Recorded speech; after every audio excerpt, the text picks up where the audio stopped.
la vitamine C, qu'on appelle aussi acide ascorbique, est réputée pour ses cures antifatigue l'hiver. Elle est une des vitamines les plus sensibles, c'est-à-dire qu'elle se dégrade assez facilement à la lumière et à la cuisson. La vitamine C joue un rôle fondamental dans le métabolisme du glucose, du collagène, des hormones thyroïdiennes, de l'acide folique et des acides aminés.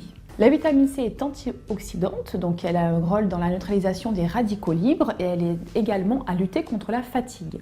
Elle va aider aussi à augmenter l'absorption du fer non héminique, c'est le fer qu'on trouve dans les végétaux.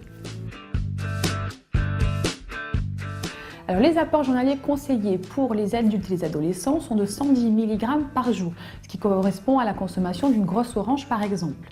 Chez les enfants, on a une consommation conseillée d'à peu près 95 mg par jour. L'apport conseillé est de 120 mg pour les femmes enceintes et de 130 mg pour les femmes allaitantes. Alors en général, tous les fruits et légumes sont riches en vitamine C.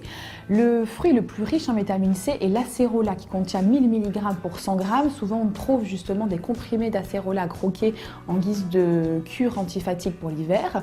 Après on a aussi d'autres fruits comme la goyave, cassis ou l'argousier qui sont très riches en vitamine C. On trouve aussi beaucoup de vitamine C dans le persil, le poivron rouge et l'orange. Alors la carence en vitamine C est quand même assez rare de nos jours, mais elle peut entraîner une maladie bien connue, le scorbut. C'est une maladie qui va se caractériser par des troubles intestinaux, une anémie et une grande fatigue. Alors les symptômes qui caractérisent une carence en vitamine C sont principalement une fatigue, une dépression aussi et des gencives qui vont être assez sensibles ou saignantes. Alors l'excès de vitamine C peut provoquer des calculs rénaux, bon après la limite est assez élevée tout de même, et aussi peut provoquer une accumulation de fer dans l'organisme, ce qui peut être aussi toxique.